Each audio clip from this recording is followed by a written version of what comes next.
Welcome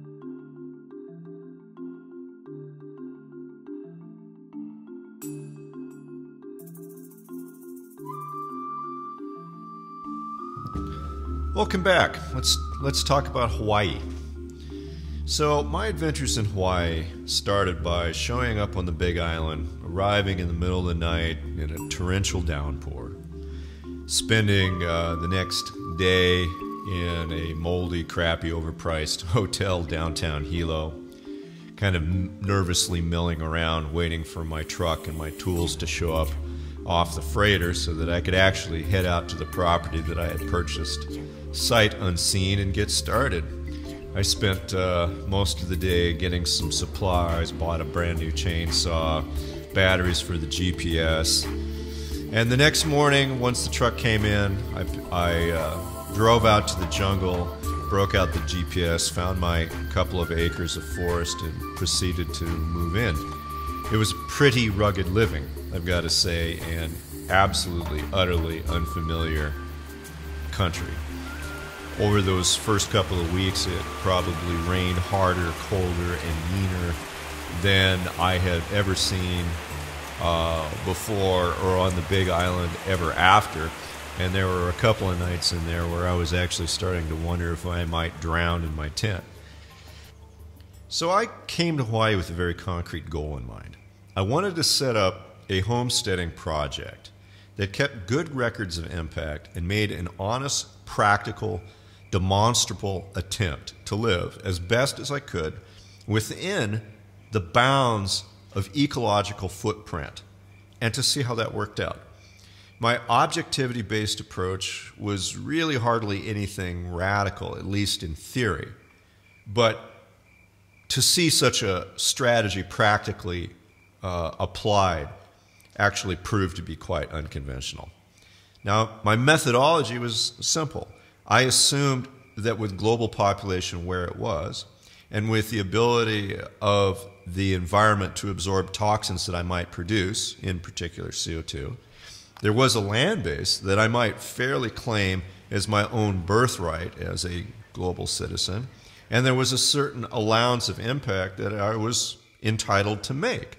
And those numbers could be quibbled with a little bit, but they basically came down to about 3 acres of land and about 10,000 pounds of CO2. And as far as I could see it, and by any reasonable definition of what sustainability might mean, that was a pretty good approximation of what those limits might be. So for a couple of years, I lived within those bounds. And I have to say, it was tough. It required a great deal of sacrifice. It took a hell of a toll, and it had a steep learning curve. Now that was then, 2007, almost a decade ago.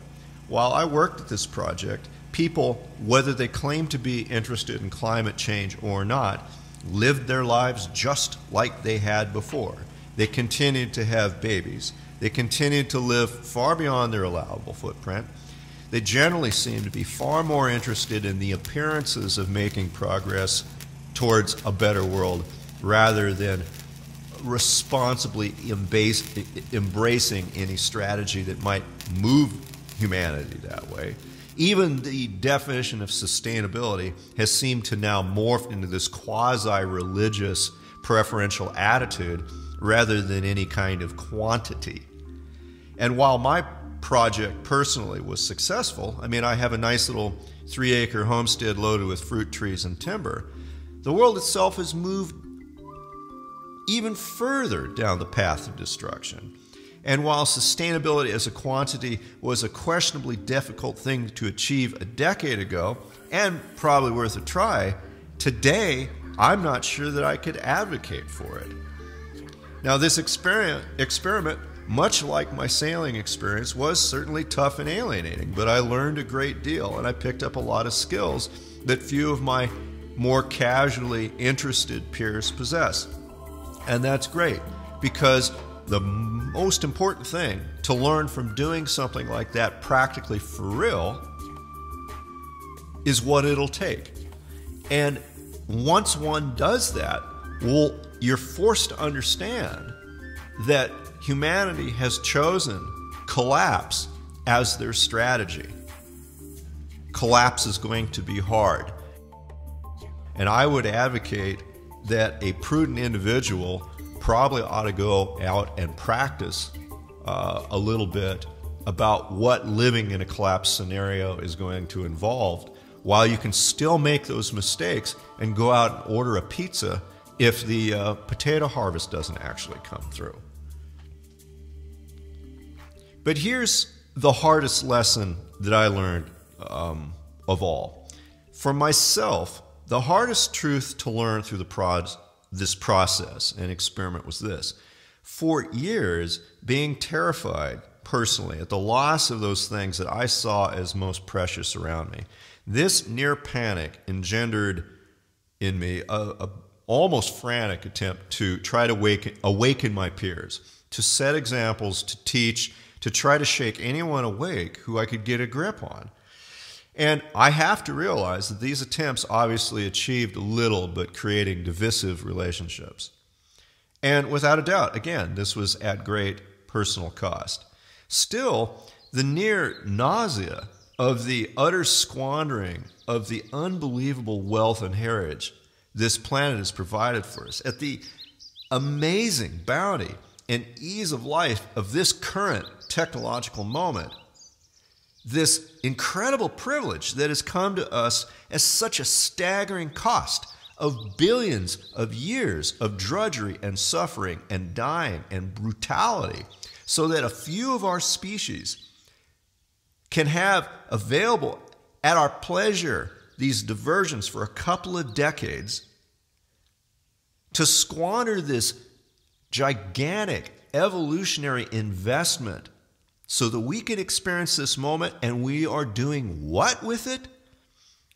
Indulging the idlest of worthless pursuits. I felt the need, as one of the very few people that saw this clearly and was able enough to act, as a demand put upon me to redouble my efforts. It was a startling moment indeed when I woke to realize that I myself was likely that rarest gem of the evolutionary process. I was that forward-thinking, sensing individual who was informed enough to care, and that in that context, it was a crime of the worst sort for me to toss my own ability under the bus and my own opportunities under the bus for what could only be seen as less value. If those of us who see clearly, care meaningfully, and act constructively are lost, the rest of everything is lost with us. The hardest truth for those that can see ahead clearly is that we must look after our own welfares first. Now let's pause for a second, as I think it's worth our time to consider the profundity of the current moment. That you and I here, having a conversation through near to magical means, at the apex of human prosperity, with more access to all of the natural goods that enrich human existence than anyone before us, it is certainly worth considering the cost, considering the investment that has been made for us by nature, by the evolutionary process, by our ancestors of all creeds, colors, and even species, to consider for a second that immense, unfathomable, seething, striving, sacrificing, living and dying that was necessary for us to be here. It is worth considering the profundity of this moment. It's worth thinking about, I think, the main factor that has brought us to this crisis, as I do not see it to be commonly acknowledged. This is not to say that explanations don't abound. It is fashionable currently to blame some evil group of global elite for the state of the world. And for sure, they're worthy of the accusation. It is fashionable as well to blame the disruptive influence of ignorance, or of racism, or religion, or of violence engendering divisive ideology of all kinds. As the presence of such influences do, of course, create a permanent state of fear and conflict and make constructive effort difficult. But I think the blame and explanation only lies partially there as well. Is the reason for the global crisis that we're facing simply population? Perhaps. It might be quite convenient, in fact, to blame our children for the world that we've left them. Perhaps it's the fault of capitalism or Marxism, or maybe it's both. But we begin now to start to answer our own question of what the engendering cause of the crisis really is. It's obviously none of these things by themselves that have led us to this moment. They are, in fact, symptoms of our crisis rather than the crisis itself. For myself, as a lifelong practical environmentalist, it was a hard truth for me to learn. Even environmentalism is often simply another manifestation of crisis, as on a healthy planet with healthy people, there are no environmentalists. There would be no need. No, the world is dying, or being killed, rather, for a very simple reason. We as human beings have not yet evolved beyond the most primitive of survival strategies, which is to seek the short-term personal gain regardless of the future consequences. We only know how to think in the context of me first, right now, and all other considerations remain distantly secondary. This should not surprise us, as the me first right now strategy isn't an inherently evil strategy. In fact, it's a very sensible strategy if one lives among a pack of wolves. In fact, all of us are here now because our ancestors were able to scratch out a living in a hard world and remain fed. And those who were less willing or less able or less aggressive aren't represented. Now, unfortunately, such a worldview has consequences. The main being the inescapable cognitive dissonance that one is cannibalizing the future for the present. And this dissonance engenders an inevitable alienation as one attempts to live one's life at cross purposes with anything one might define as creation. Of course, many simply opt to squash these troublesome reflections under brutish stupidity or triviality or other diversions. But ultimately, this is a path to absolutely meaningless existence as well. The global outlook is a bleak one to any objective observer, no doubt. The ice caps are melting, unquestionably, and at an accelerating rate. Debt levels in major economies are spinning out of control and at an accelerating rate. Resources are being depleted globally and at an accelerating rate. Conflict in this world of crisis and scarcity is inevitable, and we see more of it every day at an accelerating rate. But let me ask, are our personal lives much better? After all, as we've learned, the same values that are creating the crisis that is killing the oceans are the same values that alienate us from our friends, our family, our partners.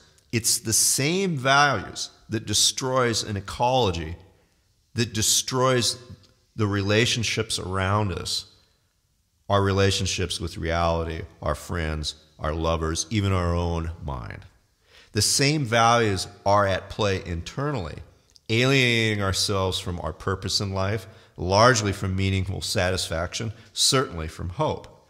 We have all heard it from many when confronted with the larger issues. It doesn't matter much to me. I won't see it in my lifetime. But such an attitude could not be further disengaged with reality. When we look at ourselves and we see how our choices are in fact suicidal in real time, we see that the death of the planet is simply an inevitable consequence of innumerable selfish decisions made personally right now. We would do very well to look in the mirror and see the lack of mental and physical health, the lack of meaningful relationships, the lack of hope or purpose, as there is the real root cause of global systemic collapse.